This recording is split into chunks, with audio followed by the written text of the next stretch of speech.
So we've come here today to dramatize a shameful condition. In a sense, we've come to our nation's capital to cash a check.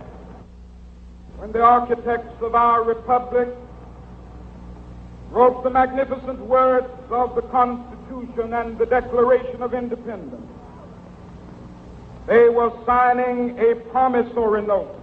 America has given the Negro people a bad check, a check which has come back marked insufficient funds.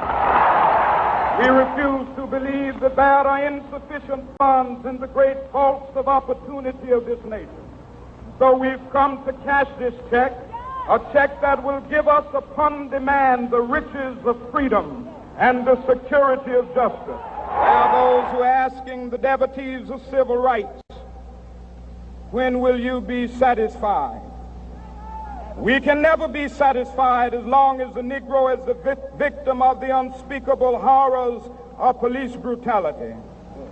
We can never be satisfied as long as our bodies, heavy with the fatigue of travel, cannot gain lodging in the motels of the highways and the hotels of the cities.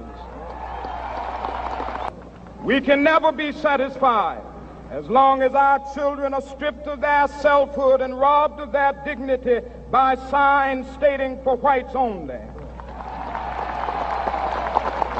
I have a dream that one day this nation will rise up and live out the true meaning of its creed. We hold these truths to be self-evident, that all men are created equal. I have a dream that my 4 little children will one day live in a nation where they will not be judged by the color of their skin, but by the content of their character. I have a dream today.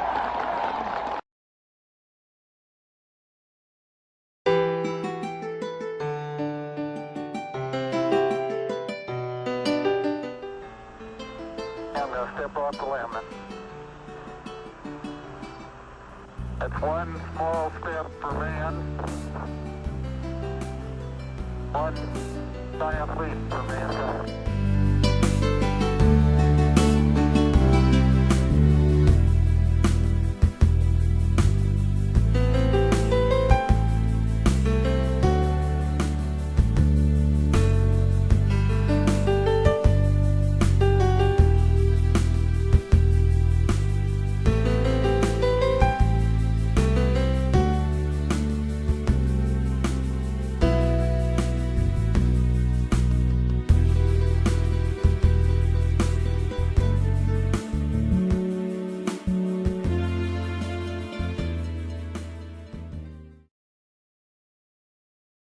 Tonight is a particular honor for me because, let's face it, my presence on this stage is pretty unlikely.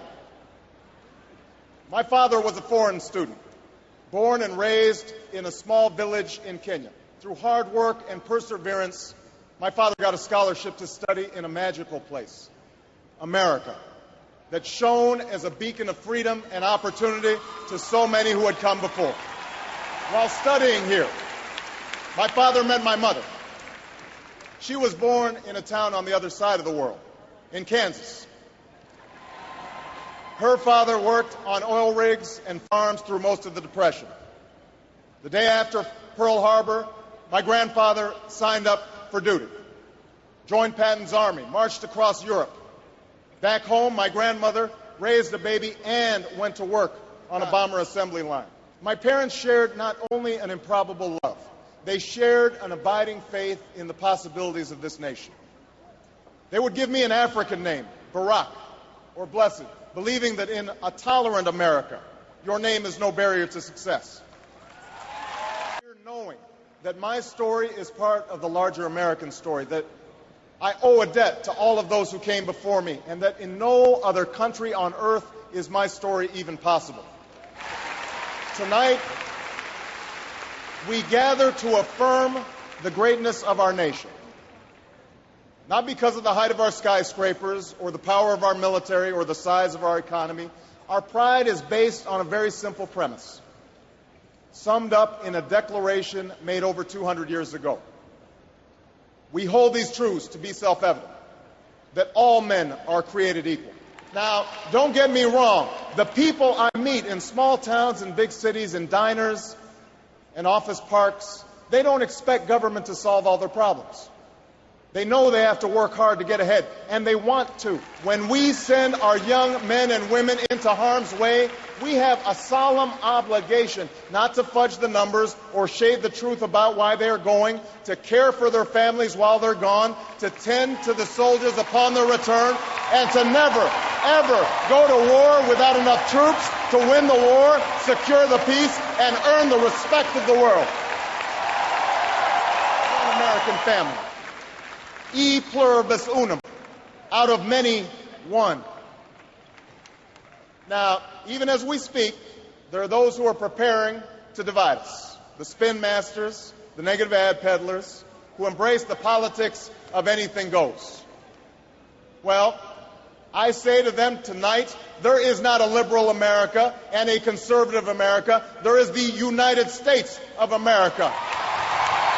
There is not a black America and a white America and Latino America and Asian America. There's the United States of America.